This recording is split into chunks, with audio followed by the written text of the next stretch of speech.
¿Ya conoces la última publicación del Centro Olof Palme México? Ven, vamos a conocerla. ¿Te gustaría saber cómo ha evolucionado el concepto de seguridad nacional e internacional en el presente siglo? ¿Deseas saber sobre la problemática de la seguridad ciudadana o hídrica? ¿Qué lugar ocupa el terrorismo en la agenda de seguridad nacional de México y por qué? ¿Qué relación existe entre género y seguridad? ¿Entre seguridad y cultura? Las respuestas a estas y otras preguntas se encuentran en el libro colectivo La seguridad extraviada, apuntes sobre la seguridad nacional de México en el siglo XXI. Coordinado por María Cristina Rosas y con las reflexiones de Guillermo Garduño, Luis Eduardo Pérez Ortiz Cancino, Gustavo Mauricio Bastien, Héctor Frías, Alfonso Aragón, Jorge Alfonso Monjaraf, Fernanda Padilla, José Jesús Borjón, Salvador Díaz Huitrón, Tomás Martínez, Severino Cartagena y Juan Pablo Prado. Adquiere ya, La seguridad extraviada, apuntes sobre la seguridad nacional de México en el siglo XXI. Envíanos un mensaje a través de nuestras redes sociales para adquirir esta y otras obras del Centro Olof Palme México. Contáctanos hoy mismo.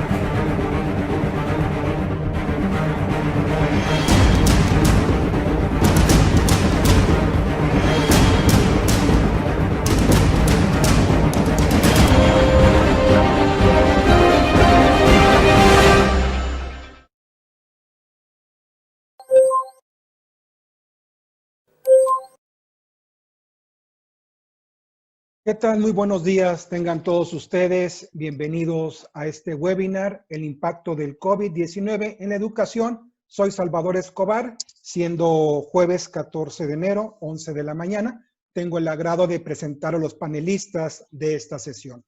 Nos acompaña el maestro Augusto Flavio Figueroa Uribe. Él es médico cirujano por la Facultad de Medicina de la UNAM.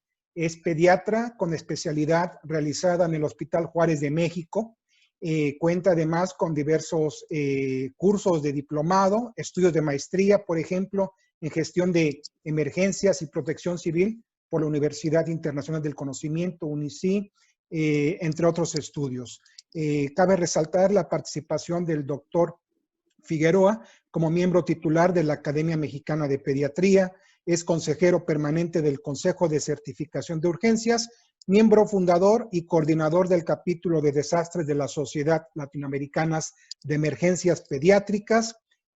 Cuenta además con diversas participaciones en misiones humanitarias a nivel internacional. También nos acompaña la doctora Amanda Oralia Gómez González. Ella cuenta con la licenciatura en el área de Ingeniería en Comunicaciones y Electrónica de la Universidad de Guadalajara, una maestría en Ciencias Física aplicada, por supuesto, Instrumentación Electrónica y Telecomunicaciones, y el programa de doctorado en el área de Ingeniería por la Universidad Politécnica de Madrid. También la doctora Gómez cuenta con diplomados en el área de Economía de la Salud por la Universidad Iberoamericana, diplomado internacional en capacitación en telesalud por la Universidad Federal de Minas Gerais en Brasil. Actualmente se desempeña como docente en la UNAM desde 1986 a la fecha en la División de Ingeniería Eléctrica y Telecomunicaciones. Es profesor además de currículo de informática biomédica y bueno, también participa dentro de la Facultad de Medicina de la UNAM en el nuevo plan académico 2010. Cuenta con diversas distinciones, la doctora Amanda Gómez, distinciones que me permito mencionar como investigador invitado por la Agencia Espacial Europea, distinción Rey Juan Carlos de España y también reconocimientos por parte del CONACYT y la máxima casa de estudios, la UNAM. También nos acompaña esta mañana la doctora María Cristina Rosas, nuestra anfitriona, por supuesto. Ella es profesora e investigadora de tiempo completo en la Facultad de Ciencias Políticas y Sociales de la UNAM desde hace ya algunos años. Es doctora en Relaciones Internacionales por la Facultad de Ciencias Políticas y Sociales de la UNAM. También es doctora en Estudios Latinoamericanos por la UNAM maestra en paz y resolución de conflictos por la Universidad de Uppsala en Suecia. Cuenta con el diplomado de epidemiología analítica por la Facultad de Medicina de la UNAM, también que acreditó a través de investigación. Cuenta también con especialidad para educadores en diabetes por la Universidad de Anáhuac, diplomados en el área de salud global por la Escuela de Altos Estudios Internacionales en Ginebra, Suiza, y también algo muy importante dentro de su haber académico, es autora de un centenar de libros sobre negociaciones comerciales internacionales. Actualmente, la doctora Cristina Rosas es presidente del Centro de Análisis e Investigación sobre Paz, Seguridad y Desarrollo Olof Palme AC, y ha sido ganadora en 3 ocasiones del premio en investigaciones económicas Maestro Jesús Silva Herzog, otorgado por el Instituto de Investigaciones Económicas de la UNAM.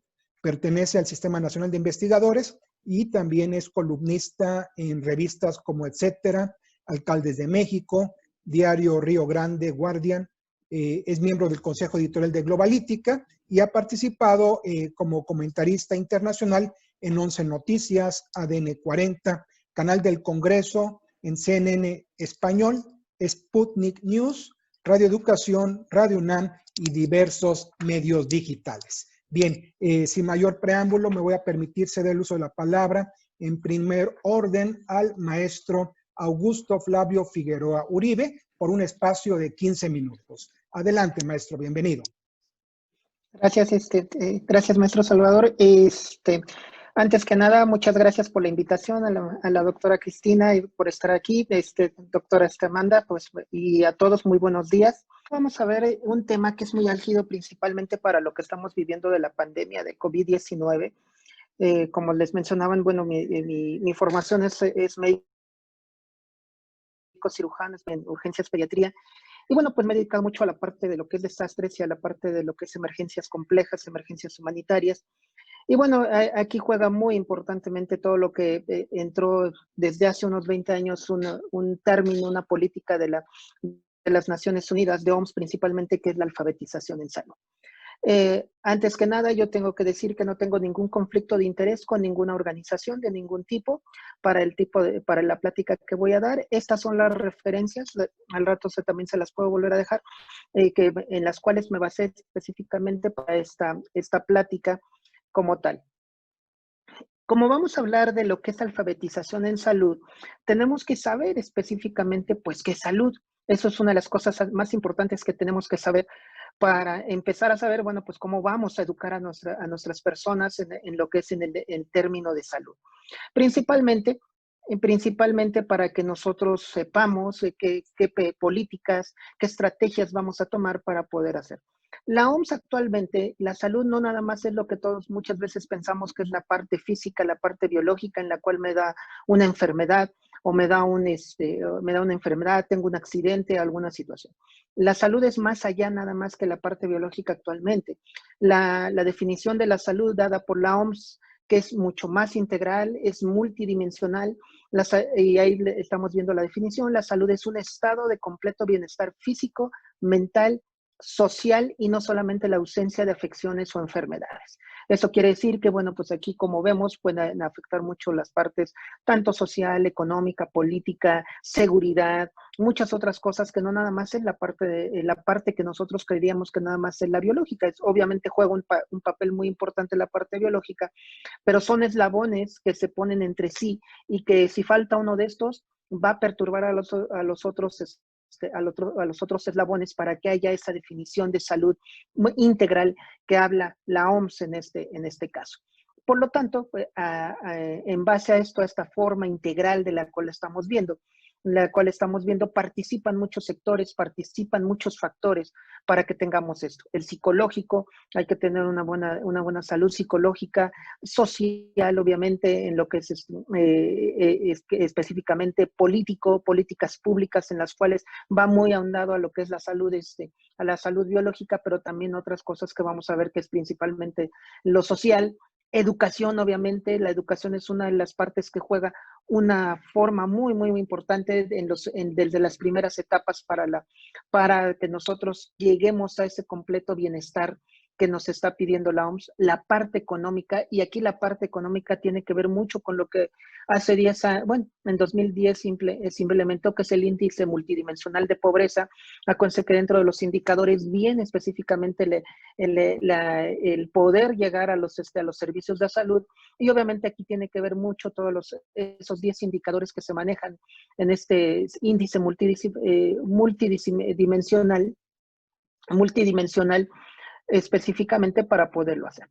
En la infraestructura de salud, pues obviamente si nosotros no tenemos una infraestructura de salud en la cual nos cubra la parte biológica, la parte biológica también va a ser una parte que vaya a afectar, porque el simple hecho de que yo no tenga un acceso importante, un acceso adecuado a la salud, pues va a afectar la parte psicológica, la parte social, la parte económica, obviamente también nos va a afectar si no son instituciones de salud que pudieran brindar como la parte social pública en un momento dado. Entonces, como ven, todo esto está conllevado y están eslabonados. ¿Qué es la alfabetización en salud? Se define como tal por parte de la OMS la capacidad para obtener, leer, comprender y utilizar la información médica para tomar decisiones de salud adecuadas y seguir las instrucciones para mantener la salud en todos los ámbitos. No nada más en la parte biológica, sino en todos los ámbitos social, psicológico, económico, que va a ser un todo para poder mantenerlo. Obviamente, tradicionalmente como nosotros lo conocemos, pues este rol de educación en la salud se habían dado a las instituciones de salud, pero vamos a ver que eso es más allá que nada más las instituciones de salud. Y obviamente los actores de esto, del rol de educación, pues había puesto al personal de salud nada más, para que pudieran dar esa parte. Creíamos que solamente el médico, la enfermera, los trabajadores sociales, los psicólogos tenían que intervenir en esta situación para poder mantener la salud como tal. Pero ya vemos que es más allá de nada más las instituciones de salud las que juegan un papel importante. Esto no les estoy quitándole el peso tan importante que tienen las instituciones de salud, pero no nada más son las únicas. Las instituciones de educación, las políticas públicas que pueda hacer el Estado, nos va a ayudar mucho en estas situaciones. Obviamente es un concepto, como ya vimos, es un concepto multidimensional, no es un concepto que nada más se base a la parte biológica como lo habíamos visto. ¿Y qué va a afectar toda esta parte de salud? Lo va a afectar múltiples factores, entre ellos la alfabetización general. No es lo mismo una persona que tenga una alfabetización de nivel básico o no la tenga, a una persona que tenga una alfabetización superior, que tenga una educación superior y que pueda comprender de otra forma. Obviamente la parte cultural también juega una forma muy importante. Acuérdense que muchas de las partes, como pasó en Ébola en un momento dado, juega muy, muy importantemente la parte cultural, porque muchas de las actividades o muchas de las estrategias que tratemos de implementar para poder impedir o poder controlar ciertas enfermedades, a lo mejor van en contra de la cultura, de los manejos que tiene esta sociedad. Entonces tenemos que hacer diplomacia, tenemos que diseñar estrategias diplomáticas, estrategias de sensibilización para poder convencer a las personas. Entonces la parte cultural también juega una parte muy importante en lo que es la salud. La psicosocial, obviamente, una persona que psicosocialmente tiene muchos problemas, tiene alguna situación y que aquí también afecta mucho la parte de seguridad, bueno, pues va a ser una parte que vamos a tener que manejar. Lo económico, no se diga, la parte económica en los sectores como pasa en nuestro país o en otros, la parte pública juega una parte muy importante porque hay muchas personas que no pueden alcanzar la atención privada, la atención privada para poder manejar su salud o atenderse en esta situación. Entonces, la parte económica es una de las partes más importantes en un momento dado. De aquí, el índice multidimensional de pobreza para poderlo hacer. Actualmente, el último registro que se tiene del índice multidimensional medido por CEPAL en México y por el Coneval, estábamos en el 19% nosotros. Las características individuales de cada persona. También esto también nos hace una forma importante. No es lo mismo no es lo mismo un niño, no es lo mismo un adulto, no es lo mismo un adolescente, sus características individuales y que requiera en un momento dado van a ir difiriendo en sus distintas etapas biológicas que tenga, desde un recién nacido hasta una persona de tercera edad. Entonces es un concepto multidimensional mucho más complejo que solamente decir ya se enfermó. Ya se enfermó de una parte biológicamente, tiene una infección, se lastimó, es mucho más allá que específicamente esto que nosotros hemos visto. Obviamente los factores que influyen en el nivel de alfabetización en salud son distintos, porque no nada más es específicamente lo que nosotros estamos viendo aquí. Varios de los factores que en este caso mencionan que influye, pues es el nivel de lectura, qué tanta capacidad, porque acuérdense que no nada más es leer y ver qué tiene, sino la comprensión y la adecuada comprensión de la lectura que tenemos. Puede ser que lea 20 libros, pero no haber comprendido absolutamente nada. Y esto tiene que ver mucho con el nivel, obviamente, del grado matemático y las barreras lingüísticas que puede haber. Todavía muchos de nuestras poblaciones tienen, por ejemplo, hablan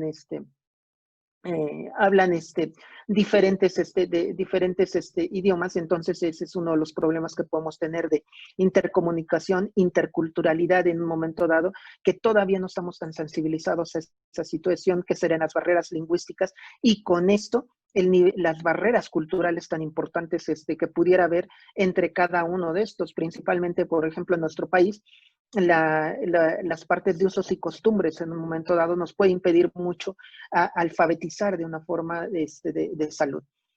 Y hay un estudio interesante en los institutos de salud de los Estados Unidos, fíjense qué interesante es esto, en el cual ellos reportaron en 2019 en una encuesta que hicieron en más de 3,000 usuarios de los servicios de salud, tanto públicos como privados en los Estados Unidos, y fíjense, del 26 al 60% no pudieron entender las instrucciones de medicación.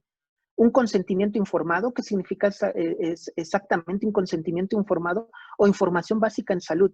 Y aquí el promedio de educación era entre una educación secundaria a una educación profesional.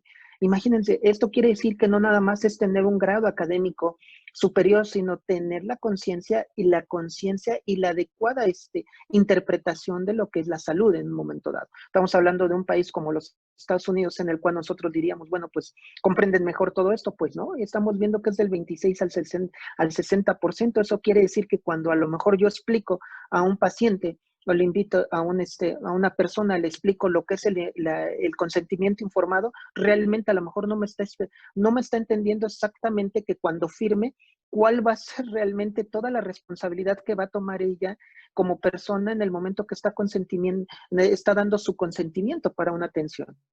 Y esto tiene que ver mucho con la educación médica. La falta de corresponsabilidad de autoridades, sociedad y sociedad autoridades. Esto lo hemos visto específicamente y lamentablemente en esta pandemia. La corresponsabilidad de las autoridades en dar una buena comunicación social. Albrecht Berg, que yo creo que muchos lo han visto en su libro de La sociedad del riesgo, lo menciona bien específico en uno de los capítulos. Él menciona que lo que haga el líder lo va a hacer la población, queramos o no, y si lo hacemos mal, si lo hacemos mal o damos una mala comunicación, pues la sociedad no lo va a seguir. Y conjunto también, pues la corresponsabilidad de la sociedad a responder a lo que está haciendo el sistema, la gestión, las autoridades en este caso. Entonces, como muchas de las cosas actualmente, debe haber corresponsabilidad entre autoridad, sociedad, autoridades, para que podamos tener una adecuada forma en esto. Ahora, ¿qué factores influyen en el nivel de la alfabetización de la salud en una población? ¿Cómo le va a afectar al individuo particularmente esta falta de alfabetización en un momento dado? Pues bien sencillo, va a tener, en el momento que ella no entienda específicamente lo que yo le estoy explicando y que metodológicamente lógicamente ella diga, yo tengo que tomar cada 8 horas, cada 7 horas, cada 12 horas, cada 24 horas un medicamento y que este medicamento me va a ayudar, o no lo tengo que tomar porque el médico me lo está diciendo, pues yo comprendo que es eso, pues va a tener menos probabilidades de cumplir un tratamiento. Y obviamente va a ser más propensos, si no comprenden exactamente por qué esto, pueden ser más propensos a cometer errores en la medicación, si no por ejemplo, no conocen, vimos hace rato, una buena alfabetización en matemáticas, a lo mejor me confundo cuántas y todo. A nosotros nos ha tocado ver que han confundido cuántos mililitros tienen que dar, cuántos mililitros, cuántas tabletas, si es un cuarto, a lo mejor yo le digo a la persona, se va a tomar un cuarto de esta tableta y a lo mejor no sabe ni qué es un cuarto, ¿no? Entonces, eso tiene que ver mucho y obviamente el médico el médico, la enfermera, se convierten en el guía más importante para poderlo hacer cuando tenemos que explicarlo de una forma muy sencilla. Buscan atención médica tardíamente, eso es prácticamente un sine qua non en muchas partes del mundo, en el cual, pues me está doliendo el pecho hoy, y pues lo dejo pasar, no importa, me tomo mi analgésico el día de hoy, y se toma el analgésico y pues va dando y le sigue doliendo el pecho, y le sigue doliendo el pecho, y ya cuando siente que el dolor no lo aguanta, se va hacia se va al médico, ya pasaron 4 días, 5, 3, y ese infarto está caminando y el tiempo es, como decimos los médicos, el tiempo es músculo, entonces cada vez es peor, ¿no? Reduce el éxito del tratamiento en base al ejemplo que les estoy dando, aumenta el riesgo de errores médicos en un momento dado, afecta la seguridad de la prestación de servicios porque obviamente aumentan la cantidad de personas que vienen tardíamente y obviamente puede haber mucho más, puede verse con menor detenimiento a un paciente que tenga uno a que tenga 20 pacientes, mayor riesgo de hospitalizaciones, obviamente viene mal, lo voy a tener que internar, pero la estancia va a ser más prolongada porque ya viene grave en lugar de que se hubiera ido al principio. Son 4 ejes fundamentales, ya prácticamente con esto terminamos. Son 4 ejes fundamentales que se pone para la alfabetización, estas situaciones, ¿cómo las vamos a evitar? Con estos 4 ejes fundamentales. La alfabetización fundamental, que es el primer eje, que está basado en la educación básica en salud, que es la higiene básica, lávate bien las manos, lávate los dientes, mantente limpio, báñate diario, tienes que tomar esto, tienes que tomar una buena alimentación. ¿Y esto dónde se mantiene? En los centros escolares primarios y en el núcleo familiar. En el núcleo familiar. Y obviamente después vienen 2 ejes que yo los junté, en este caso la alfabetización cívica y cultural, las normas sobre la higiene y la salud. Si a mí me están diciendo, tienes que utilizar el cubrebocas, tienes que utilizarlo, no porque me estén obligando, porque sé que es una parte cívica y cultural que lo tengo que hacer porque para mi comunidad. Importancia de cumplir con la normatividad de salud e higiene, adaptar la educación en salud al medio cultural al cual estamos acostumbrados. ¿Cuántos de nosotros estamos acostumbrados a ir cada año a hacernos un chequeo tan solo con eso? Y obviamente esto le corresponde a las normas de higiene, a los centros de salud, a los centros escolares y a las autoridades de otros niveles. Y es una corresponsabilidad entre los dos. Y la última, la alfabetización científica, la educación sobre la utilización de tratamientos y manejos médicos. Esto es la orientación de forma clara y sencilla sobre tratamientos y patologías y le toca en general al personal de salud. Al personal de salud, al médico, a la enfermera, orientar de una forma sencilla, fácil para que la persona pueda atender todo esto. Estos 4 ejes son fundamentales para poder manejar una alfabetización. Yo sé que si ustedes me dicen, híjole, doctor, está muy difícil, sí, yo lo sé. Yo lo sé que es difícil. Alguna lo conté, desde la casa tenemos que tener esto para una alfabetización fundamental. Lávate las manos, trae tu cubrebocas ahora, por ejemplo, trae siempre tu gel. Eso es alfabetización de la casa. Y la alfabetización cívica y cultural es todo lo que estamos recibiendo. No lo utilices, ten cuidado, mantén tu distancia, todo esto. Y obviamente una buena orientación por parte del personal de salud, que a veces ciertamente esto nos falla como personal de salud, una buena orientación hacia las personas para que entiendan su tratamiento que van a hacer. En conclusión, es un problema multidimensional, como lo estamos viendo, es económico, político, social, de salud, de muchos otros tipos, en el cual tenemos que ver cada una de estas partes para que podamos conjuntar un buen manejo y un buen entendimiento de lo que es mi salud. Inicia desde la familia. Creemos que esto nada más recae sobre sobre el médico, sobre la enfermera y sobre las instituciones de salud. No, inicia desde la familia. Y si la familia no tiene esa costumbre, no tiene esa cultura, desde ahí estamos fallando. Involucrar a todos los niveles de educación con programas básicos de salud, no nada más desde el kinder y la primaria, sino hasta los aspectos superiores. Tenemos que involucrar con todos los niveles de educación programas básicos de salud. Desarrollar políticas públicas sobre la alfabetización, sobre la salud en todos los niveles. Es algo básico que se introduce tanto en primarias como en secundarias, de lo que es salud, una buena alimentación, pero debería ser un poquito más ingerente, debería ser más específico para poder obligar, para poder alfabetizar y concientizar, más que obligar, concientizar a las personas para que puedan tener esto. Ser inclusivos tanto culturalmente como socialmente. Todas las personas, muy independiente de su nivel cultural, su cultura que tengan, tenemos que adaptar. Si estas personas tienen cierta cultura, que pertenecen a cierta etnia, tienen que entrar aquí y tenemos que adaptar nuestras políticas públicas para que lleguen a ellos y puedan tener una salud de esta forma. Y obviamente con responsabilidad. Esto no nada más a través de las autoridades, sino nada más no es una obligación nada más de las autoridades ni nada más de la sociedad, sino es una corresponsabilidad entre los dos para poder alcanzar este nivel de salud que nos pide la OMS de forma integral, que no nada más es la salud física, biológica, sino la social, la psicológica, la económica en todos los sentidos. Gracias, maestro Augusto Flavio Figueroa Uribe. Sin duda, elementos como son el concepto multidimensional y los factores que influyen en el nivel de alfabetización de salud en una población, pues son de gran relevancia y hay que tomar en cuenta. Muchas gracias. A continuación, cedo el uso de la palabra para que haga uso del tiempo la doctora Amanda Oralia Gómez González, por un espacio de 15 minutos. Adelante, doctora. Pues muchas gracias. Realmente el tema es bien interesante, lo que nos está tocando vivir. Les comento que durante todos estos días previos a dar la presentación con ustedes, me ha tocado tener algunas comunicaciones con otros estados de la República, en los cuales, pues, interesante que todo el tema de lo que vamos a tratar hoy estuvo presente. Entonces, bueno, pues voy a hablar de, yo ya no puedo hablar de una brecha digital como se manejó técnicamente durante muchos años, sino que a partir de la pandemia, la llamada brecha digital se está convirtiendo en un abismo digital en donde están los que entendemos y los que no entendemos, pero además los que tenemos los recursos o no los tenemos. Y a eso voy a enfocarme.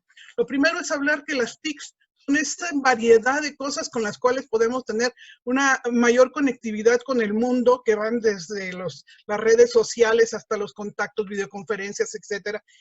Y esto nos ha generado un desequilibrio a nivel de los que saben y no saben, ¿no?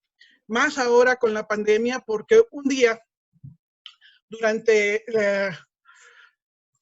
estos días se ha comentado, por ejemplo, que México contaba con conectividad.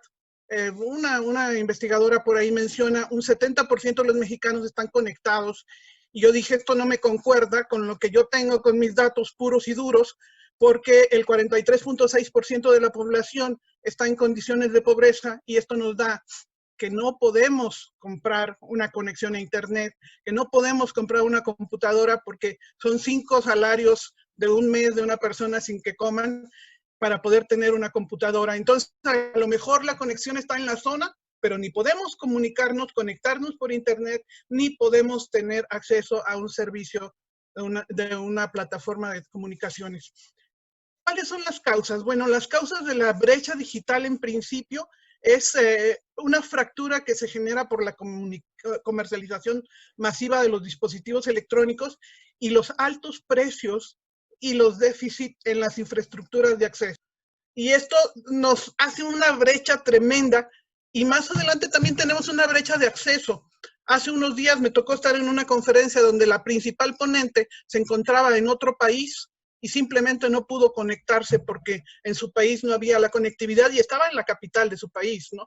Entonces estamos hablando que hay regiones donde tienen menos posibilidades, menos velocidad de transmisión y por lo tanto, esto de hablar de que todos estamos conectados, deberíamos de ver en qué velocidad estamos conectados. También tenemos una brecha con el uso de las plataformas de Internet, y la última que tenemos es la brecha de calidad del uso, porque pues estar usándolo para platicar con los amigos es muy diferente que cuando estamos trabajando con contenidos, realmente contenidos digitales que hayan sido previamente fabricados. La siguiente, por favor. Ok. ¿Qué consecuencias estamos teniendo? Y aquí es donde vamos a incorporar el tema del COVID.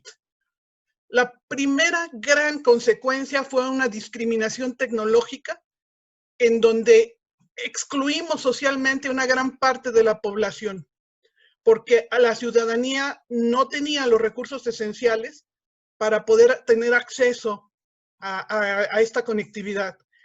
La pandemia agarró a muchos estudiantes de cualquiera de los niveles, los agarró sin recursos, los agarró sin internet, los agarró sin computadoras. Y por lo tanto quedaron aislados estudiantes de todos los niveles en áreas remotas en donde no llegaba el internet, y algo parecido les ocurrió a los estudiantes de la ciudad, pero que no tenían los recursos económicos para poder tener una computadora a su acceso. Hubo la barrera para el estudio y el conocimiento, y entonces los maestros tampoco estaban capacitados en las herramientas digitales y tuvieron que improvisar muchas veces, maestros de diferentes niveles. Y entonces esto lo que hizo fue acentuar un analfabetismo digital en los dos niveles que estamos hablando, en los que saben y en los que no saben. Ahora es más bien en los que tienen y en los que no tienen. La siguiente, por favor.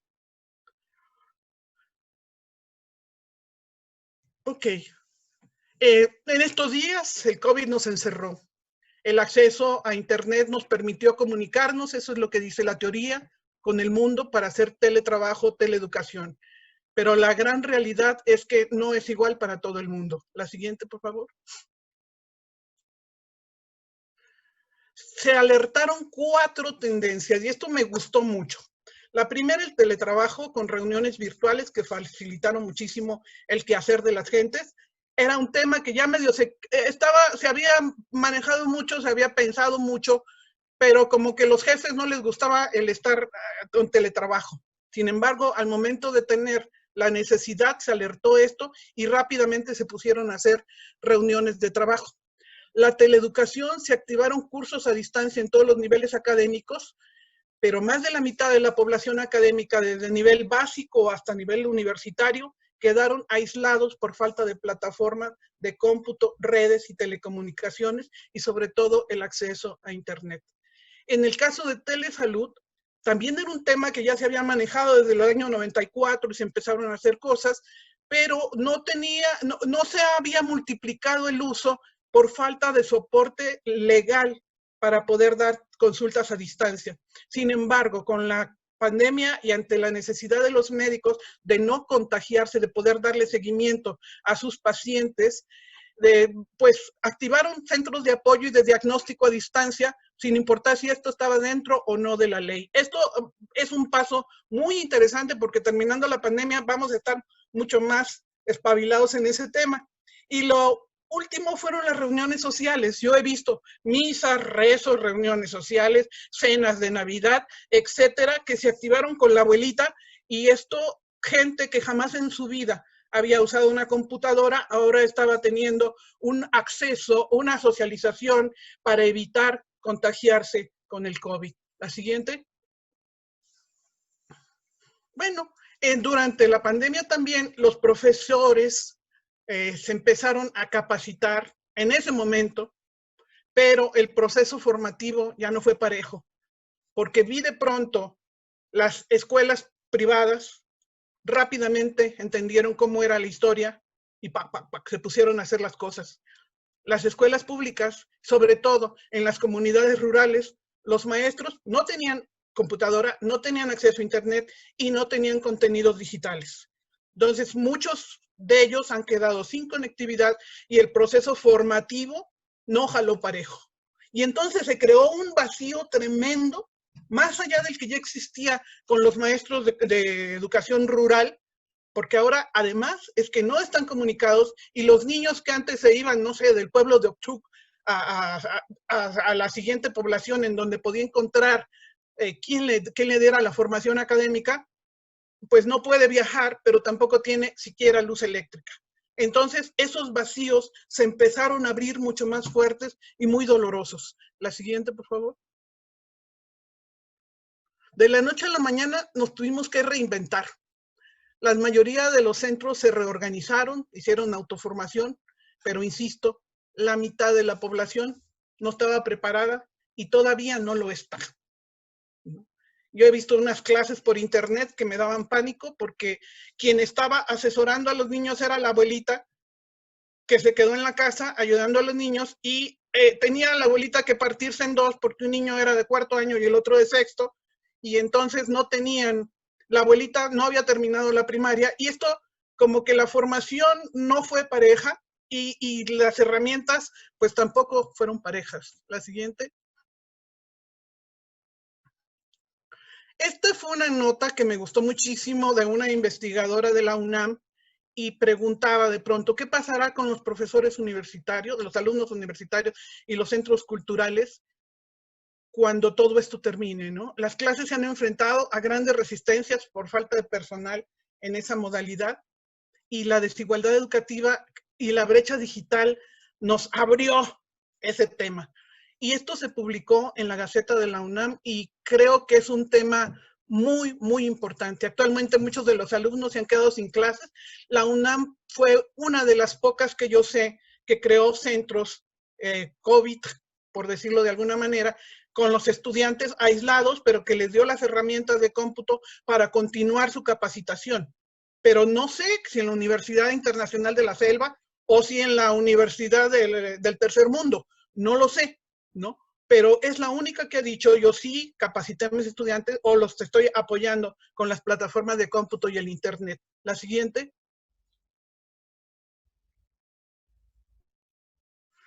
Bueno, también se dieron a la tarea de dar educación a través de canales de televisión y cada estado creó sus propios canales de televisión. Sin embargo, el alcance es muy poquito, la difusión es poca y además no se establece el contacto con los docentes y no queda claro de qué manera se van a evaluar a los muchachos de primaria cuando haya terminado todo esto. Entonces, es simplemente mantenerlos entretenidos frente a la televisión, pero todavía no se sabe cómo se va a evaluar. Es muy claro que este año los estudiantes a nivel académico han perdido continuidad. Quizá han ganado experiencia humana, pero han perdido continuidad en sus estudios. Y además hay estados que, como mencionaban hace un rato, la divulgación en las diferentes lenguas, pues si la daban en español, entonces ya los niños que estaban en Tzotzil ya no entendieron absolutamente nada, cuando su maestro era bilingüe originalmente. La siguiente. Bueno, los artículos públicos indican que hay que blindar el sistema educativo para poder enfrentar las consecuencias a mediano y largo plazo. Y una de las consecuencias que mencionaban algunos de los escritores decían que probablemente cuando nos reintegremos a la educación tendremos que tener sistemas mixtos de educación en donde sea semipresencial para poder seguir apoyando las plataformas virtuales. Pero, por ejemplo, lo que ponemos aquí a un lado, a la izquierda, son niños que están haciendo autoaprendizaje porque ni computadora, ni televisión, ni más nada, cuando del otro lado, pues teníamos la computadora y estamos haciendo la capacitación. Ha sido un problema realmente bien fuerte. La siguiente. Los contenidos digitales no son iguales, ¿no? Y nos estamos preparando para una nueva visión de las cosas, pero requiere justamente inversiones para la alfabetización en infraestructura digital. Yo creo que ese es el mayor, a nivel de contenidos, esa es la mayor fuerza que tenemos. Pero donde están las decisiones más fuertes, todavía está más atrás. La siguiente, por favor.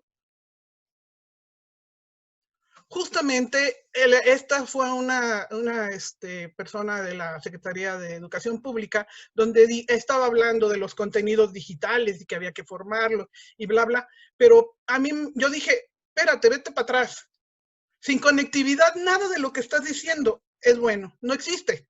O sea, ¿de qué me sirve tener una gran capacitación de los maestros, etcétera, si el usuario final no tiene internet, si el usuario final no tiene una computadora, si las plataformas no están accesibles? Las redes, internet y plataformas de conectividad son la base fundamental. Y detrás de ellas que haya luz eléctrica, por supuesto. La siguiente. Aquí nada más puse un caso muy específico.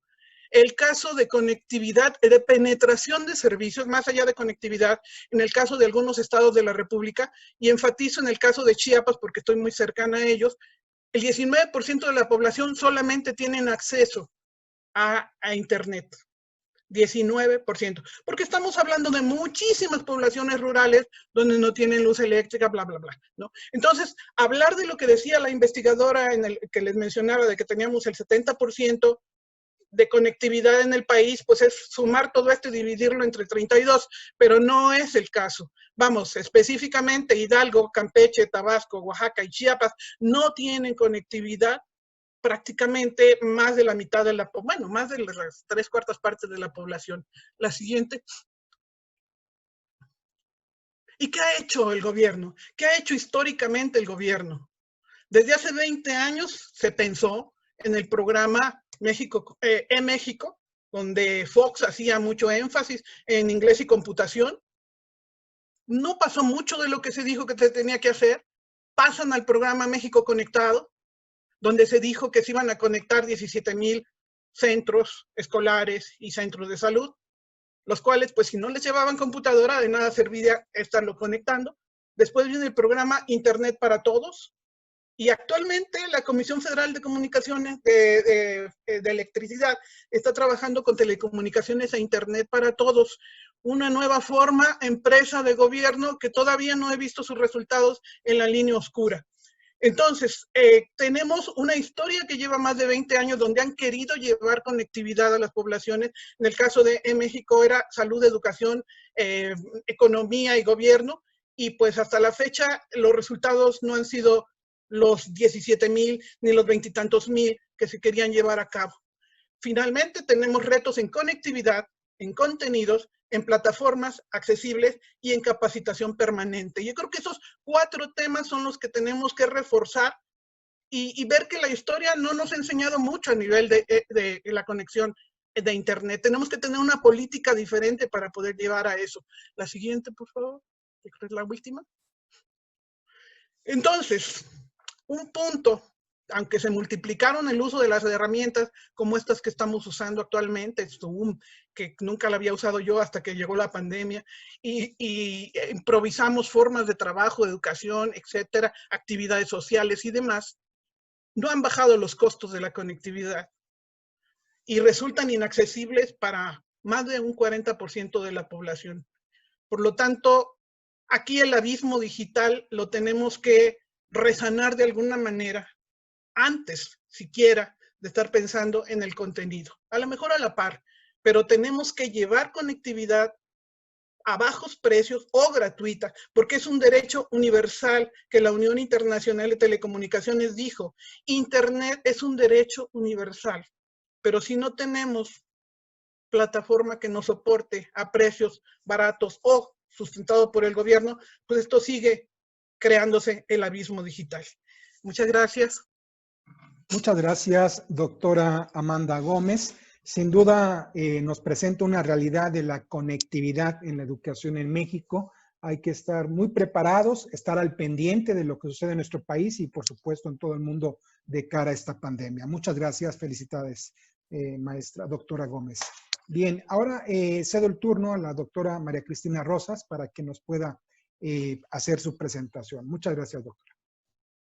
Muchas gracias. Voy a compartir pantalla. Yo voy a presentarles una panorámica general sobre los impactos que ha tenido la pandemia en el sector educativo. Voy a revisar algunas cifras, también reflexionar sobre qué tan preparados estaban los países para solventar esta crisis ante la pandemia y algunas perspectivas. Bueno, recordar de entrada que el conocimiento, el aprendizaje, la educación son el recurso más importante para una sociedad y para poder dar respuesta a los desafíos que se presentan.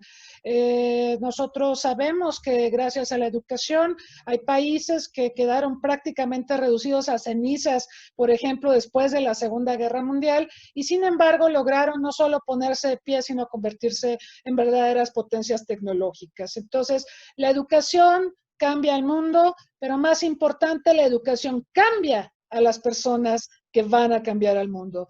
Y me gustaría que reflexionemos en torno a esa idea, porque la educación es el recurso más importante para la paz, la seguridad y el desarrollo. Ahora, la pandemia generada por el SARS-CoV-2, el agente causal del COVID-19, ha provocado una interrupción mayúscula en los sistemas educativos.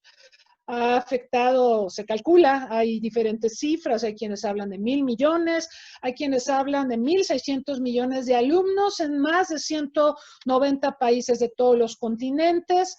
Los cierres de escuela, de centros de enseñanza han afectado al 94% de los estudiantes de todo el mundo, una cifra que puede ser todavía más alta en países de ingresos medios y bajos, porque como ya explicaba la doctora Amanda, pues la infraestructura que se requiere para poder acceder a zonas remotas o zonas de ingresos más bajos, pues no siempre es la mejor. La Organización de las Naciones Unidas, más la UNESCO, más la OMS, ya habían advertido a mediados del año pasado que era importante que cuando hubiera condiciones, claro, volviéramos a clase, porque de otra manera el mundo se estaba encaminando a una catástrofe generacional precisamente por la falta de acceso a servicios educativos. Esta es una gráfica de Statista que nos ha estado proporcionando información sumamente interesante sobre diversos temas, pero aquí lo importante es visualizar países que cerraron definitivamente las actividades docentes en sus territorios, como pueden ver México, Canadá, gran parte de América Latina sí lo hicieron. Estos son datos a agosto del año pasado. Hubo países que mantuvieron sus escuelas abiertas, ahí pueden ver algunos de Escandinavia, Francia, etcétera, y hubo otros que focalizaron los cierres. En todo caso, lo que vemos es que es un impacto global de la pandemia del sector educativo, y también recordamos, por acá tuvimos un webinar hace algunos meses donde se reflexionaba lo que implicó esta apertura con bastante premura en Europa de los centros educativos, que coadyuvó precisamente a que aumentaran las infecciones de COVID. Entonces, bueno, va como que junto con pegado. Cerrar de manera prolongada escuelas, centros educativos, además del choque económico y del problema que genera en términos de salud para la población, tiene implicaciones en el desarrollo presente y futuro de niños, pero también de adolescentes, de los jóvenes, pero sobre todo de aquellos que viven en hogares vulnerables. Como consecuencia de la crisis hay mayor riesgo de deserción y rezago escolar. Creo que todos los docentes hemos escuchado de casos de estudiantes que ya no van a seguir estudiando porque la situación económica se puso muy complicada y tienen que coadyuvar al ingreso familiar, ¿no? Entonces tenemos un problema de deserción, de rezago, por supuesto, mayor riesgo de inseguridad alimentaria, de maltrato en el hogar, de afectaciones en salud física y emocional, y no menos importante, de perder aprendizaje con consecuencias que pueden ser devastadoras para toda una generación. Algo importante, ¿se acuerdan de los desayunos escolares? Fíjense que en el mundo el acceder a la escuela implica que los niños, las niñas, los adolescentes pueden acceder a alimentos, ¿no? Y esto es particularmente importante en hogares de bajos ingresos. 368 millones de niños en todo el mundo dependen de programas de alimentación escolar, por lo que el cierre de escuelas tiene impactos directos en su salud y nutrición. Y esto es verdaderamente pasmoso. Ahora, nosotros sabemos que hay unos objetivos de desarrollo sostenible. El número 4, habla de garantizar una educación inclusiva y equitativa de calidad y promover oportunidades de aprendizaje permanente para todas y todos. Bueno, pues evidentemente la pandemia le pega a este objetivo y ya nos preguntamos cómo vamos a estar en 2030. Ya no falta tanto, ¿eh? Faltan 10 años y todos vemos que el tiempo vuela. Entonces, va a haber pocos recursos por la crisis económica para el sector educativo, porque las prioridades generalmente para los políticos son las de corto plazo. Lo más importante ahorita es poner vacunas. El sector educativo se asume que puede esperar. Entonces, va a ser difícil cumplir con los objetivos de desarrollo sostenible. Ahora, sobre la preparación que teníamos para enfrentar la pandemia. Fíjense que había problemas educativos en los países, en todos, sí, en algunos más, en otros menos, pero esto antes de la pandemia. Ahora tenemos esta sensación de que se ha perdido a la escuela. Perdimos la escuela, hemos perdido las aulas. La pregunta es, ¿cuánto hemos perdido? No lo podemos valorar.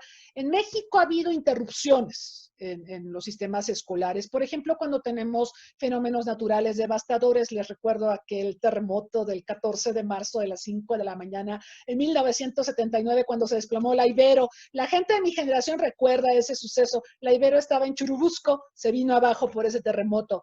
En el 85 ya no les cuento, desde los derrumbes, uno muy famoso que hubo en el CONALEP, hasta daños a buena parte de las escuelas del centro del país, o lo que vimos en 2017 con los terremotos de septiembre. Lo del Repsamen, bueno, ya es casi leyenda urbana, pero el TEC de Monterrey, y nos hablaron de 17,848 escuelas afectadas por los sismos. Entonces, cuando pasa algo así, se suspenden las clases, se crean aulas provisionales, se procede a rehabilitar las escuelas, y esta interrupción eventualmente llega a su fin. Hay un inicio de la interrupción y hay un final de la interrupción, pero creo que todos estamos de acuerdo en que ahorita tenemos una de las interrupciones más largas en la historia educativa en México y en el mundo.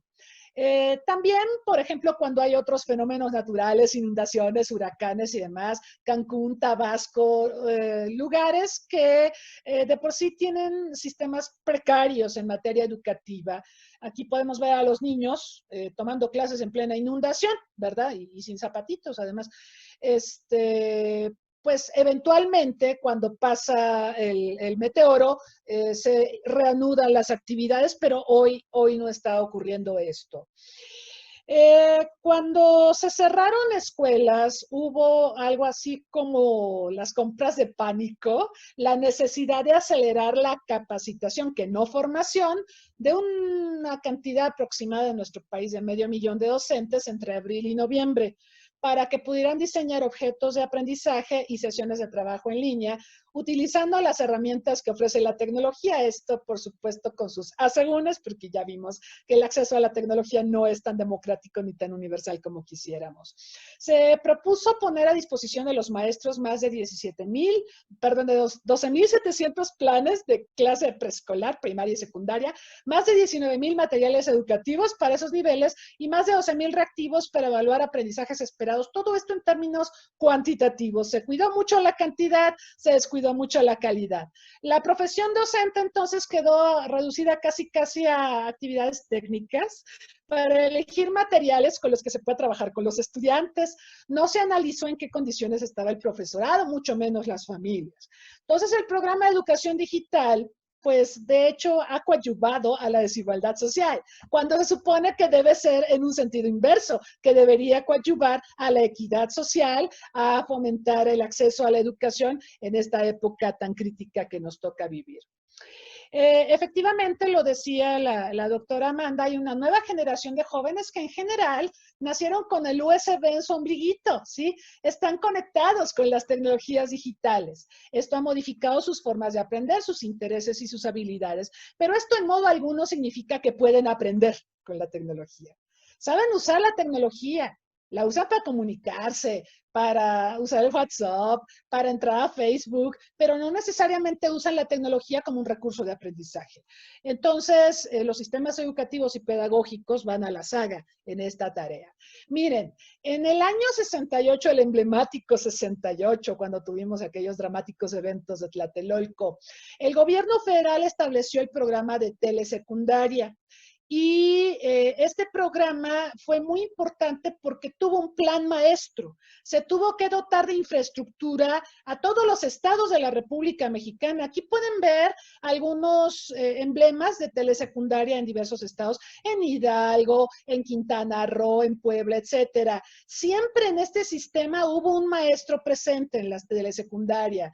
Y también en las normales de maestros se creó la licenciatura en telesecundaria. O sea, este es el ejemplo de un buen plan estructurado para dar acceso educativo a la población, que es lo que no tenemos en estos momentos y que no se previó.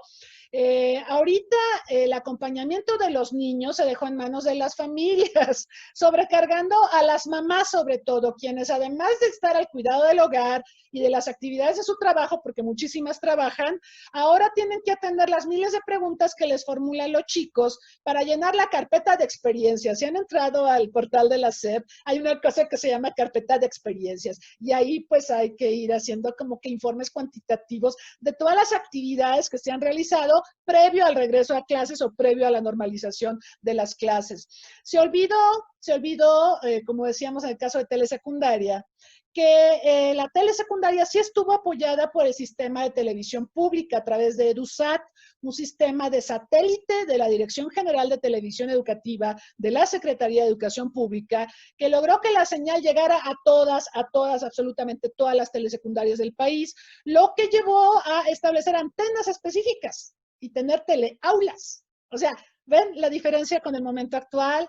Los canales del POLI, la UNAM, con los que ahora se pretende trabajar, y otras universidades, claro, cuyas señales no llegan a todos los estados de la República más que a través de sistemas de televisión de paga, pues son ciertamente algo a considerar, porque aunque el 95% de los hogares tiene un aparato receptor de televisión, no necesariamente tienen tele de paga. O sea, seamos realistas. Entonces, la preocupación de las autoridades ha estado sobre todo en salvar el año escolar, salvar, ¿sí? No necesariamente en analizar las opciones de aprendizaje que las circunstancias actuales ofrecen a los alumnos, sino la idea es cumplir el currículo formal y calificar a los estudiantes. El exsecretario de Educación, que próximamente va a ser nuestro embajador en Estados Unidos, se la pasó diciendo que el manejo de los contenidos curriculares tenía un avance significativo. Estábamos avanzando a pesar de la suspensión de las actividades. Y bueno, se privilegió el modelo escolarizado cuando no podemos estar en la escuela. La escuela, entonces, se aleja de la sociedad, se distancia de la realidad, es incapaz de reformarse o reinventarse a sí misma y se sigue trabajando con base al mito de salvar el curso, salvar el semestre, etcétera, etcétera. Y la escuela, pues nosotros sabemos que, y lo hemos escuchado de familias, padres, madres de familia, dicen, ay, ¿qué voy a hacer con los niños en la casa? Porque tienen esta percepción de que la escuela es como un lugar para mandarlos, para que se queden allá, una suerte de reclusión, para que dentro de un horario aprendan, ¿sí? Si es posible, un plan de estudios, usen sus libros de texto y no estén en casa acá interrumpiéndome, ¿no? Entonces, esto también ha tergiversado muchísimo el sentido de la educación. La propuesta del distanciamiento físico se ha preocupado por presentar programas digitales de televisión alineados a un currículo, lo que significa perder la oportunidad de acercar la escuela a la vida, cuando esta señala la urgencia de estar presente, cuando la realidad está mostrando que es una circunstancia excepcional para aprender que podríamos aprovechar. Me acerco al final de mi presentación simplemente para mostrarles, este es un análisis de Banco Mundial con CEPAL, donde se habla de costos educativos directos de la pandemia. Evidentemente tenemos la interrupción del aprendizaje que ya mencionábamos, el aumento de la inequidad en el aprendizaje, la reducción del apego a la escuela, esto es muy importante, a ver si después, cuando podamos regresar a la escuela, los chicos quieren volver a la escuela o los podemos traer de vuelta a la escuela, ese es todo un tema. También están los impactos en la salud y la seguridad. agravamiento de la situación nutricional de los estudiantes, por lo que mencionábamos de las becas alimentarias o de los desayunos escolares, el deterioro de la salud mental de los estudiantes porque están encerrados, están en el hogar, muchos expuestos a violencia, a abusos de todo tipo, golpes, abuso sexual, etcétera, y aumenta su vulnerabilidad. Está la parte de la demanda educativa, aumenta la tasa de deserción escolar, en especial entre las personas desfavorecidas, aumenta el trabajo infantil, porque si estás en la casa y se quedaron sin empleo los padres o los tíos o los adultos, pues ahora nos ayudas a completar el ingreso familiar. Aumenta el matrimonio infantil, el sexo transaccional, hay menor inversión educativa por parte de los padres, pues porque no hay lana, porque estamos desempleados, y por el lado de la oferta educativa se reduce el gasto del gobierno en la educación porque la prioridad es la salud, hay menor calidad educativa, hay menor calidad de la enseñanza, hay cierre de escuelas privadas, que este es todo un tema. Ojalá el doctor Salvador Escobar nos cuente. Yo creo que la Universidad de Anáhuac está a salvo, pero hay universidades más pequeñas que de verdad lo están pasando muy mal en la pandemia, ya han perdido matrícula y algunas ya se están planteando definitivamente el cierre. Respecto a los costos a largo plazo, hay un aumento en la pobreza de aprendizaje, reducción del capital humano, aumento en la pobreza en general debido a la deserción escolar, aumento en la inequidad, aumento en el malestar social, reforzamiento del ciclo intergeneracional de pobreza y bajo capital humano. Y yo le sumaría aquí el aumento de la delincuencia organizada, porque si los chicos no están en la escuela, entonces empiezan a tener malos pensamientos y también ante la crisis económica se ven obligados a buscar opciones para completar el ingreso familiar, incluso desarrollando actividades ilícitas. ¿Qué perspectivas tenemos? Bueno, hay, digamos, prioridades de inmediato y hay prioridades para el mediano y largo plazo. En lo inmediato hay que pensar en la reapertura gradual, obviamente vienen las vacunas, hay que vacunar no solo a los docentes, como dice el señor presidente, hay que vacunar a los chicos, hay que vacunar a sus familias, ¿sí? Y bueno, la reapertura tendrá que ser gradual, tiene que ser una reapertura segura, vamos a tener que trabajar en campañas de reinscripción, de recuperar a los estudiantes y de recuperar el aprendizaje. También va a ser importante ahorita, en lo inmediato, ya se hace en algunas partes, ofrecer programas complementarios de nutrición, hay transacciones, también vales para alimentos y demás, asistencia financiera a los estudiantes más vulnerables. Y en el mediano plazo, tenemos la oportunidad, recuerden lo que dicen los chinos, que toda crisis significa también una ventana de oportunidad. Ahorita la pandemia nos da la oportunidad de corregir los rumbos de los sistemas educativos, sistemas que eran desiguales, ¿sí? Sistemas que no eran equitativos, sistemas que desfavorecían a las niñas sobre los niños, poco inclusivos y que enfrentaban limitantes serias de calidad. Esto antes del COVID. Entonces, el COVID, la pandemia nos da la oportunidad de un recomenzar, de una reinvención, de generar sistemas educativos de calidad, pero que también sepan diferenciar las características que tienen los distintos miembros de la sociedad. Esta imagen que vemos aquí creo que es muy ilustrativa de lo que estoy diciendo. Y bueno, ya hablaba el doctor Flavio Figueroa de la alfabetización en salud. Todos los días tenemos que tomar decisiones importantes en materia de salud, desde cuánta agua ingerir, por qué es importante la rueda de los alimentos, de esa rueda que estoy comiendo y que no, lo de seguir un tratamiento hasta el final, no interrumpirlo, o evitar la automedicación. O sea, hay muchos aspectos de la alfabetización en salud que repercuten directamente en la salud de la población. Y bueno, los dejo con este pensamiento que está divulgando la UNESCO en estos días. La UNESCO dice que estamos incurriendo en varios errores cuando hablamos de lo normal y lo no normal o del regreso a la normalidad, porque resulta que por primera vez en 18 años ya no hay tiroteos en las escuelas de Estados Unidos, porque las escuelas están cerradas. Pero, ¿qué significa esto? ¿Que tenemos que cerrar las escuelas en Estados Unidos para que no haya tiroteos? No va por ahí, ¿verdad? Así que con esta reflexión los dejo. Muchas gracias.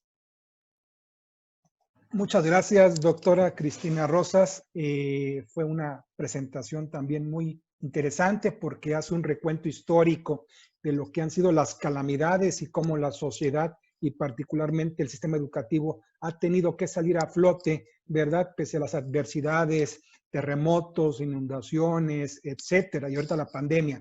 Y pues bueno, finalmente también es un esbozo muy interesante, muy rico, porque nos pone en perspectiva lo que es el COVID y la educación en nuestro país. Muchas gracias, doctora Cristina. Y ahora, como todo el público sabe, en esta serie de webinars se aplica una encuesta.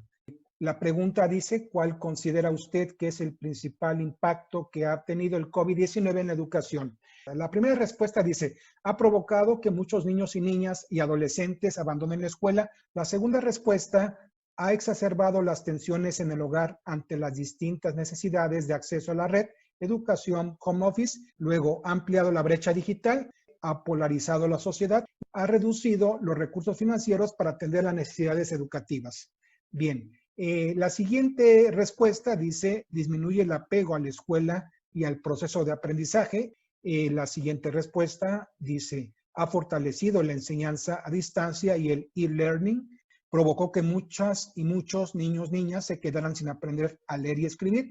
Y finalmente, las últimas dos, dice, privó a los estudiantes de alimentos, es decir, desayunos escolares o becas alimenticias, y exacerbó la violencia doméstica y los embarazos prematuros. Al terminar la segunda etapa, daremos respuesta a esta encuesta. Muy bien. Daré uso de la palabra al maestro Augusto Flavio Figueroa Uribe por 5 minutos, por favor. Gracias, doctor.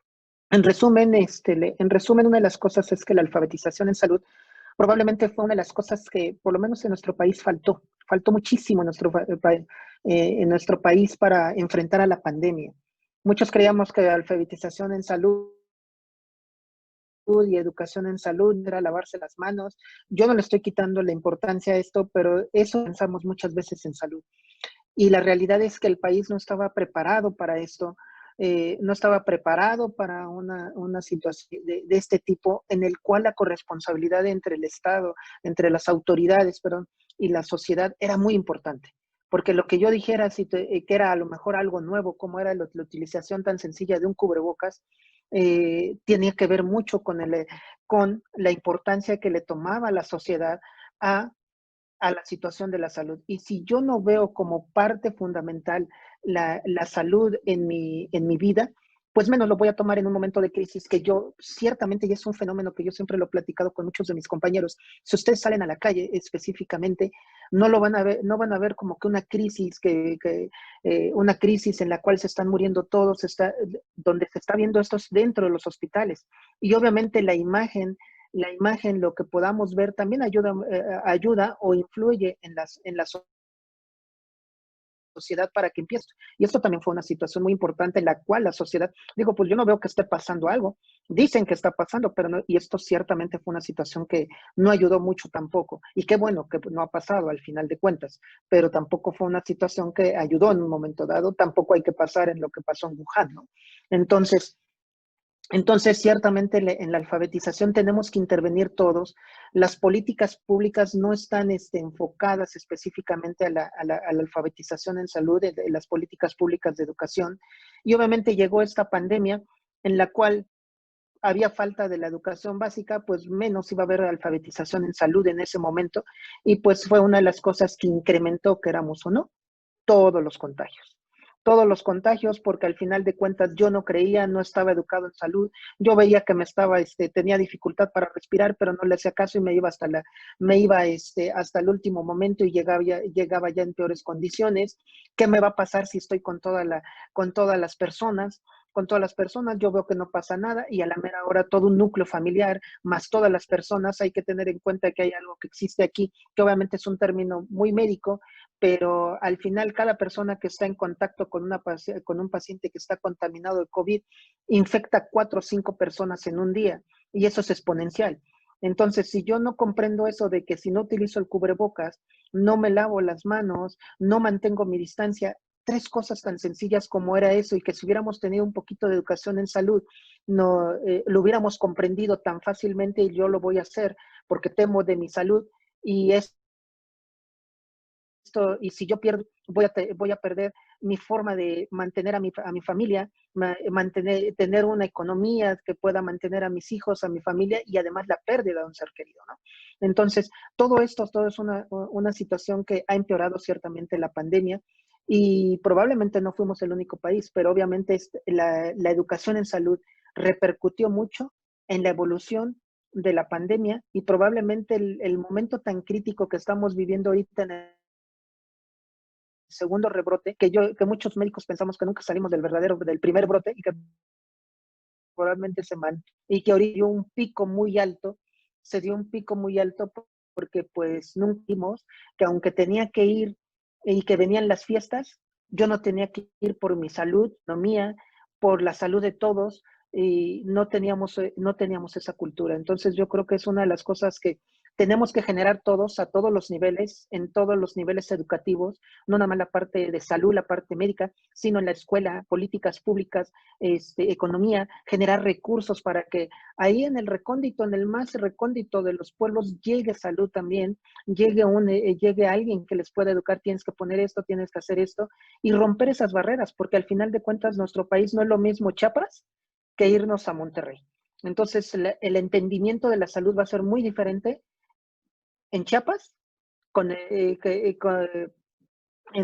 un chamul, en San Juan Chamula, que en Monterrey, ¿no? Va a ser totalmente diferente, en el cual vamos a tener interculturalidad para poder manejar todo esto.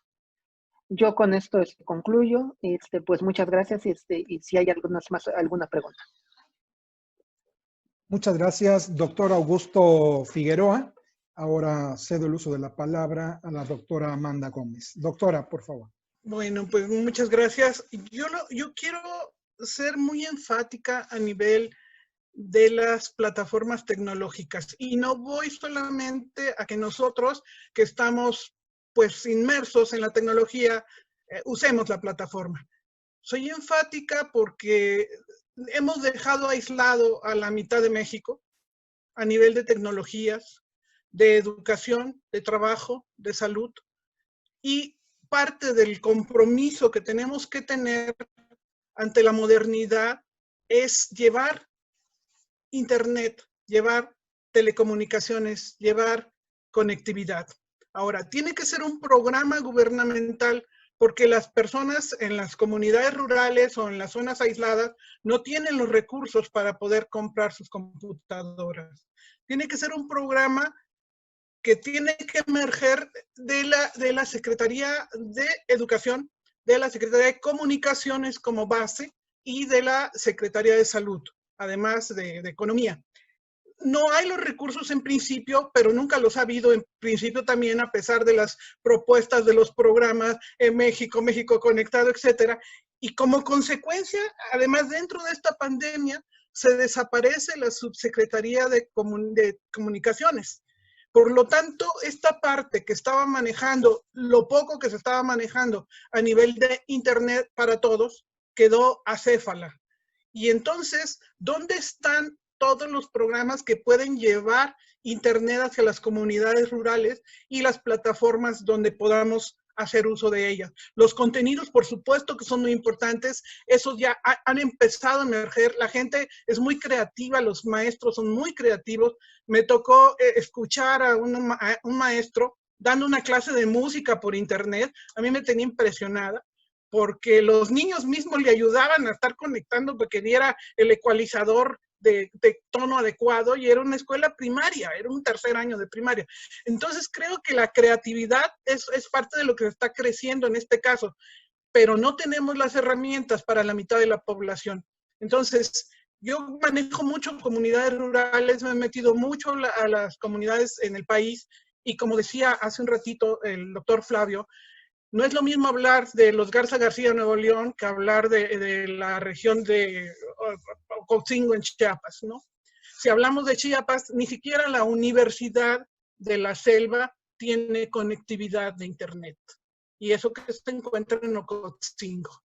Entonces, creo que si ya la universidad no tiene conectividad en Chiapas, las primarias, las secundarias tampoco lo tienen. Entonces, tenemos un país en donde el 100%, solamente un 19% quizá, están teniendo acceso a algún contenido a nivel académico. Entonces, creo que el programa nos tiene que detonar esa fuerza grande para crear algo, para hacer llegar Internet hacia las comunidades y hacia todos los mexicanos, que tengamos un acceso, a lo mejor como el que tenemos aquí en la Ciudad de México, que el día que me quedé sin conexión, me fui a la esquina y me puse a trabajar en un jardincito, porque hay un sistema, un C5, en el cual puedo trabajar. Pero no tenemos eso en Ochuc, no tenemos eso en las comunidades rurales. Creo que una cosa parecida a eso, yo tengo que pensarla mucho, pero creo que tenemos la obligación de ante este abismo que se creó, tenemos que subsanarlo de alguna manera. Académicamente por un lado, pero fuerza muy grande a la tecnología que se requiere para poder subsanar ese hueco que nos quedamos. Entonces yo con esto concluyo mi parte. Insisto, tenemos que ser muy, muy creativos para poder llegar a esos 40 millones de habitantes que tenemos aislados. Muy bien, muchas gracias, doctora Amanda Gómez. A continuación, cedo el uso de la palabra a la doctora Cristina Rosas. Doctora. Muchas gracias, muchas gracias. Hay algunas preguntas en el chat, algunas las puedo responder porque sí van dirigidas a mi persona, pero bueno, rápidamente, Itzuli Araiza dice que es muy interesante el papel de todo el personal médico, no solo para la atención física de las personas ante el virus, sino también su participación educativa para comunicarle a la gente, a los pacientes, qué hacer, cómo hacer, qué evitar. Toman un papel que propiamente no son de ellos. Mucha admiración. Ubaldo Quiroz pregunta sobre el concepto de salud de acuerdo a la OMS. Dice que parece una utopía. En la realidad, ¿cuántas personas gozarían de una salud integral? La limitación en la conectividad por carencia, fallas en la red o la limitación académica de los tutores en los hogares generará impactos negativos en la salud, por ejemplo, estrés, depresión. Las desigualdades económicas y sociales que se han acumulado por décadas han causado brechas tecnológicas y crearán abismos académicos. ¿Qué país sería un ejemplo de cómo mantener la educación durante la pandemia? Se requiere una profunda reforma educativa en todos los niveles, que realmente se anteponga la formación de seres humanos con valores cultos e íntegros, lo que formarían ciudadanos mejor preparados ante las emergencias. ¿Qué opinan? El tema de hoy es sumamente importante. Muchas gracias y felicidades. Bueno, sobre el concepto de salud, me acordaba yo mucho de una frase que decía que ahora la ciencia ha avanzado tanto que es muy difícil encontrar a una persona verdaderamente sana. Claro, porque todo es relativo. La realidad es que sí, la salud no es solo la ausencia de enfermedad, hay una serie de condicionantes sociales, culturales, políticos, etcétera, que influyen en ella. Y hablar de países que pudieran ser modelos al respecto es muy difícil porque las condiciones, yo siempre he dicho que cada país es y su circunstancia. Entonces es difícil hablar de un modelo, de un patrón a seguir. Lo que sí es cierto es que sí requerimos estrategias integrales, porque algo que observamos en nuestro país es que cuando ocurre una emergencia se busca atenderla, pero se pierde de vista todo el contexto. Y hay una serie de agravantes precisamente económicos, políticos, culturales, o factores económicos, políticos y culturales que pueden desencadenar situaciones no deseadas. Entonces, así como sabemos que estamos expuestos a fenómenos hidrometeorológicos, a erupciones volcánicas, a terremotos y demás, también debemos entender que esta no es ni la primera ni la última pandemia y de que vamos a estar expuestos a una serie de flagelos en materia de salud que debemos atender. Hoy estamos ante una enfermedad de las vías respiratorias, pero México también tiene muchas patologías, como por ejemplo la obesidad, como por ejemplo la diabetes, que merecen atención, son verdaderas epidemias que pues han actuado en contra de la supervivencia de la población justamente en esta pandemia, lo hemos visto, son las famosas comorbilidades. Así que pues habrá que tener una visión más integral de la salud y por supuesto también una visión más integral de la educación. Eso es lo que yo por el momento comentaría. Muchas gracias, doctora Cristina Rosas. Ahora, si me lo permiten, vamos a dar pues los resultados de esta encuesta, ¿verdad? La pregunta dice, ¿cuál considera usted que es el principal impacto que ha tenido el COVID-19 en la educación? Observamos que la respuesta que tuvo mayor porcentaje o aceptación fue por parte de ha exacerbado las tensiones en el hogar ante las distintas necesidades de acceso a la red, educación y home office. Ha provocado que muchos niños y niñas y adolescentes abandonen la escuela un 14%. La siguiente respuesta dice, disminuye el apego a la escuela y al proceso de aprendizaje, un 14%. La siguiente respuesta dice, ha fortalecido la enseñanza a distancia y el e-learning, el 14%. También hay un empate con la siguiente respuesta que dice, provocó que muchas y muchos niños, niñas se quedaran sin aprender a leer y escribir, un 14%. ¿Ya conoces las publicaciones del Centro Olof Palme? Te invitamos a conocer México y la seguridad espacial en el siglo XXI, escrito por María Cristina Rosas e Ismael López Salas. En esta obra aprenderás sobre el espacio exterior, su uso, su vinculación con la política internacional y las leyes que lo rigen. Adquiere ya México y la seguridad espacial en el siglo XXI. Envíanos un mensaje a través de nuestras redes sociales para adquirir esta y otras obras del Centro Olof Palme México. Contáctanos hoy mismo.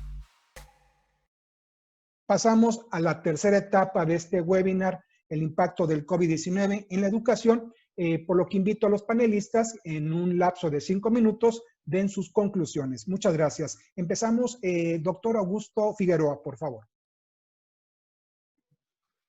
Sí. La conclusión aquí es que, como decíamos, México es un país que no nada más, ya lo decía la doctora Cristina, es un país que lamentablemente le llegó la pandemia en el momento que teníamos muchos puntos críticos en salud, específicamente, y que tenía que ver mucho con educación. Como ya lo comentó, la obesidad, la hipertensión, problemas que ya se estaban acentuando más, que eran problemas de enfermedades crónico-degenerativas, que obviamente en principio empezaron pues son como lo dijo, las comorbilidades que afectan más y que en un momento dado complican más al COVID. Era un momento crítico para el país, estuvimos en un momento dado en el primer lugar, en el segundo, ahí estábamos peleándonos entre el primero y segundo lugar en los países con mayor obesidad. Cada vez nosotros como pediatras, yo siendo pediatra, vemos niños de 10 años que les están pesando 60, 80 kilos. Entonces, la realidad es que es un verdadero problema que nos estamos presentando ahorita en el país en este tipo de situaciones. Y esto no entonces nos está hablando que la educación, en la educación, en una buena alimentación, en una buena higiene, mantener actividad física, mantener otro tipo de cosas, lo venimos arrastrando ya de muchos años. No es nada más de ahorita, sino esto a lo mejor es el resultado de muchos años que tenemos de rezago en este tipo de situaciones.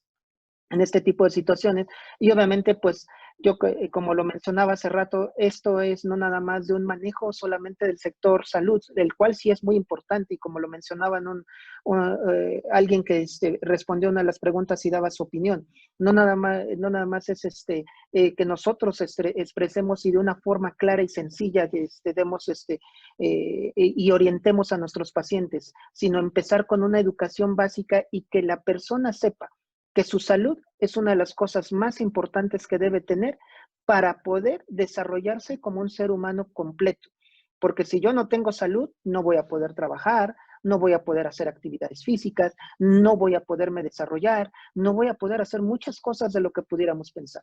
Entonces, si no tenemos ese concepto que la salud es más integral y que por lo menos me tengo que estar cuidando, ir cada año a ver cómo está mi chequeo médico, y si no cada año, por lo menos cada 2, como lo mencionan otros países, y después de cierta edad también, ahora sí cada año, y ver todo esto, lo cual no es nuestra costumbre, pues no podemos llegar a otras políticas más fuertes, porque al final, queramos o no, los que dirigen venimos de la misma sociedad y no tenemos esa misma cultura. No tenemos esa misma cultura y no lo vemos como una prioridad en un momento dado. Entonces, sí tenemos que empezar desde el núcleo básico, la familia, los papás, las mamás, son una parte muy fundamental para empezar a esto. La escuela no nada más es, sino también cimentar lo que está poniendo la escuela y poner ellos los valores y las normas de que tiene que llevar ese niño para que crezca y pueda crecer con una salud adecuada. Entonces, la alfabetización en salud no nada más es de un solo sector, sino es multidimensional para que podamos alcanzar ese factor que pudiéramos, como lo dijeron, es utópico. Yo creo que es diferente en cada país lo que podemos lograr. Lo que podemos lograr, no creo que ningún país haya logrado realmente ese concepto de salud que se generó en 1946.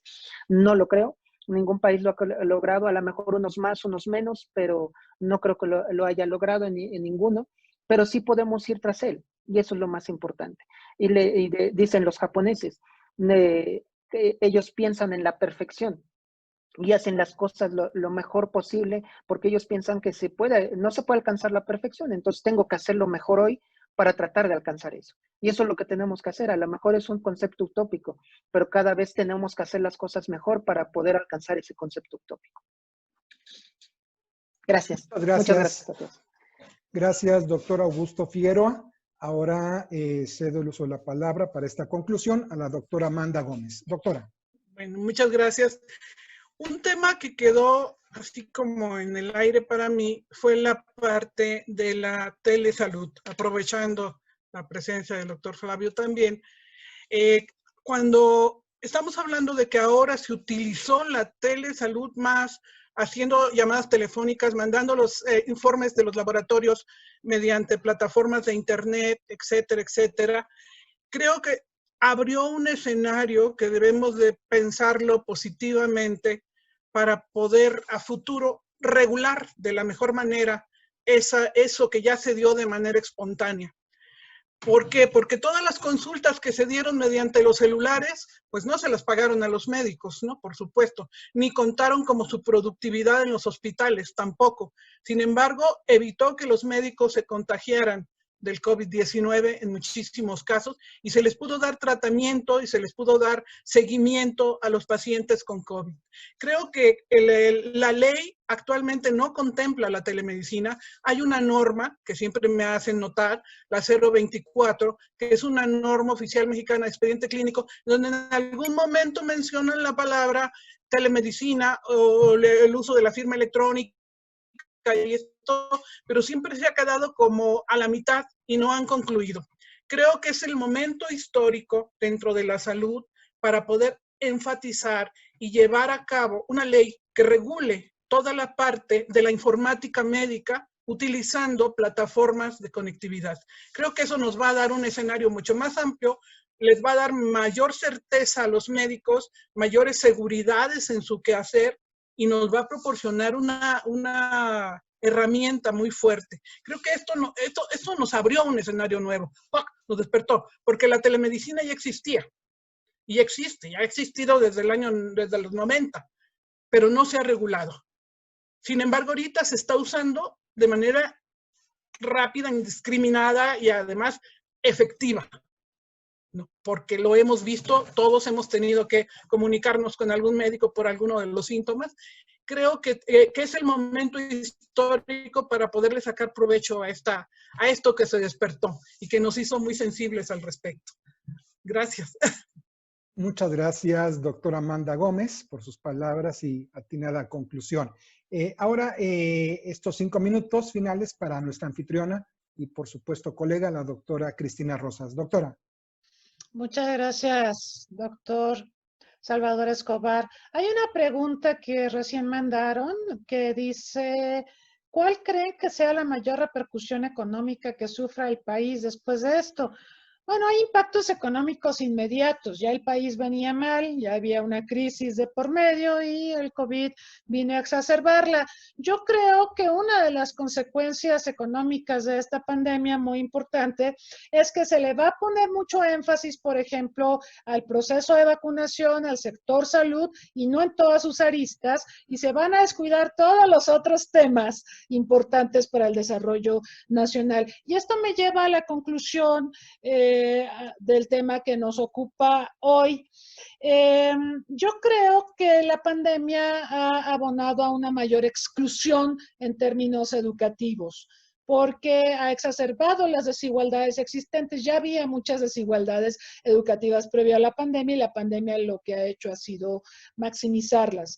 En este sentido, nos estamos enfrentando a una posible generación perdida, a la posibilidad de que millones de niños y niñas en México queden excluidos del proceso educativo, y obviamente esto nos plantea que va a haber serias implicaciones para el desarrollo nacional en los años por venir. La educación no solo crea profesionistas, crea valores, crea visiones sobre el mundo, y de eso están quedando privados millones de niños y niñas en México y en otras naciones del mundo. Así que este rezago educativo vamos a tener que ver la manera de enfrentarlo, ¿sí? De traer de vuelta a los chicos a la escuela, y de trabajar de una manera ordenada respecto a cumplir con los objetivos de desarrollo sostenible, cumplir con ese objetivo número 4 que cada vez parece más inalcanzable.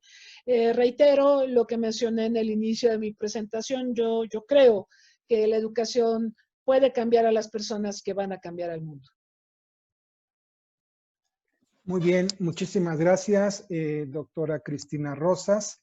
Y bueno, hemos llegado al final de este webinar, el impacto del COVID-19 en la educación. Agradecemos la asistencia virtual de todos los asistentes y por supuesto los invitamos para que nos acompañen el próximo jueves 21 de enero al siguiente webinar intitulado El COVID-19 y su impacto en la migración internacional. Sin duda estará también muy interesante, hay que estar por ahí conectados. Muchísimas gracias, que tengan buena tarde todos. Hasta pronto.